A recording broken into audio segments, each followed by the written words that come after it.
কবরে এসে প্রথম প্রশ্ন করবে।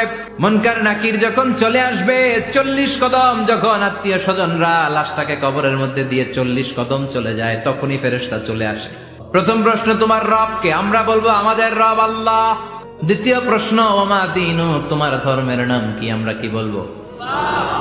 তৃতীয় প্রশ্ন, বিশ্বনবীর চেহারা দেখিয়ে বলা হবে এই লোকটারে চিনো নাকি? সব প্রশ্নের উত্তর তুমি পেরেছো, আপনার কবরটারে 70 হাত লম্বা করে দেয়া হবে। ওয়ায়ুফতাহু লাহু বাবুন ইলাল জান্নাহ, আপনার কবর থেকে জান্নাতের দিকে দরজা খুলে দেয়া হবে।